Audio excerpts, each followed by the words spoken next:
realtor training where we help you keep powerful, agile, sleek, strong, and focused, kind of like the jaguar of your jungle that Jean Shoaee is.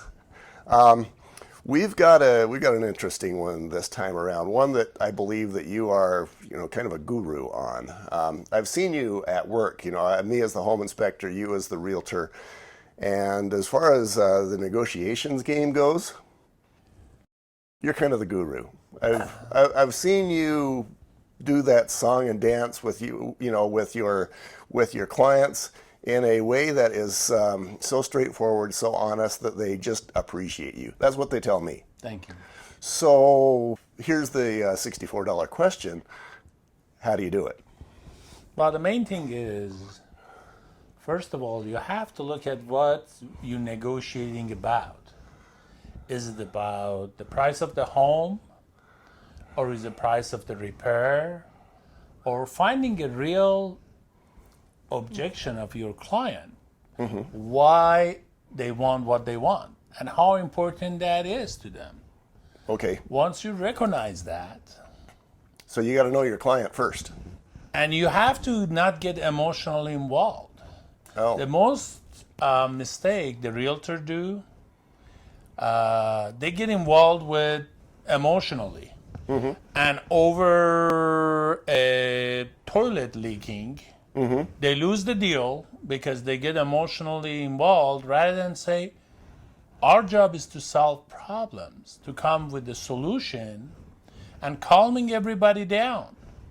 The other day, this agent called me and started yelling at me over the phone over some repair. I hung up on him.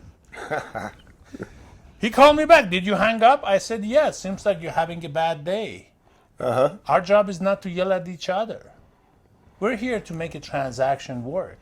And you said something there that I think I want to stop you on. You said our job. My first thought is a lot of realtors would say that their job is to sell homes. You didn't say that. You said our job is to solve problems. And I think that viewpoint that you have is probably one of the reasons why you are at the success level that you're at. I'm looking at the solution. So I'm looking at, okay, even when you get the listings, and every listing would be different. Or you have a buyer, whatever they're buying it, several $1 million property, or they buy the cheapest condo on the market. They both will have, once you put them on the contract, once the buyer and seller agreed on the price, your job really starts from there. Right. That's the time you do the inspections, you do the appraiser, and between all that stuff, a lot of things happen. There's another golden nugget that I see. I don't know if you recognize that you just left a golden nugget here, but I know that my son, for example, hired a realtor that I would not have recommended. And I didn't know him as a realtor. I didn't know him as a person. He had a miserable time. And that guy, he basically figured that his job was done once he had the buyer's contract. Once he knew that if my son was going to buy a home, he was going to get paid. Once that contract happened, he felt like he was done. And you just said that's where you start. That's just, anybody can open the doors to a house. This is the toilet, this is the bathroom. Doesn't take a genius to show a house to anybody. And that's what the perception of a lot of people out there thinks you're a realtor making a lot of money because all you have to do is show a home and you're making all this money. No. Our job is to start right when the property is get on the contract. Doesn't matter if we represent the buyers or seller, the problem will arise right at that moment forward. And that's the time we need to stay out of the emotional fighting with the other agent and calming everybody down. So, we might need to do another segment on negotiations because I think what I'm hearing from you is the importance of staying emotionally out of it.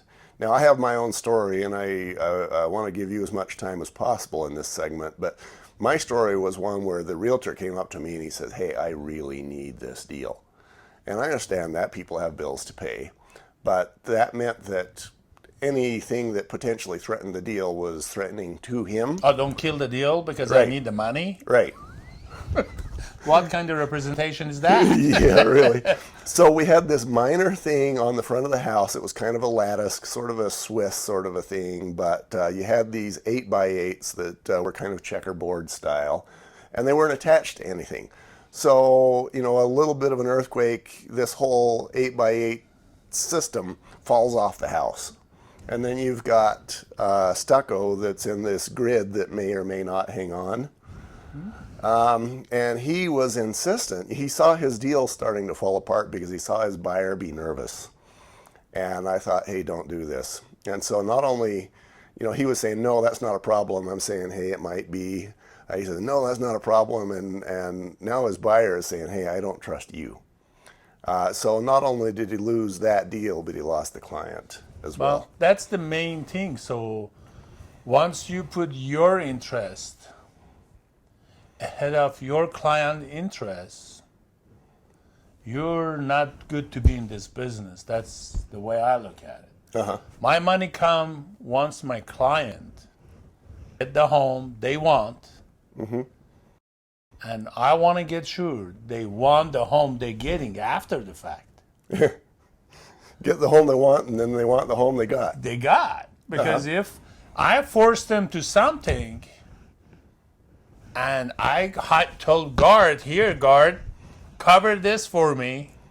They put these poor people in the house, which they have a roof problem or have a plumbing problem, and they got in there with the zero money down, and they got in there, and they can't repair anything. What good I did to this family? Right, and then you're not going to get the return business.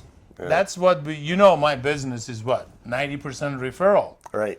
Because the people like the way I straightforward with them and I tell them how it is. Right. And maybe some people don't like it. Okay, we'll be right back with more.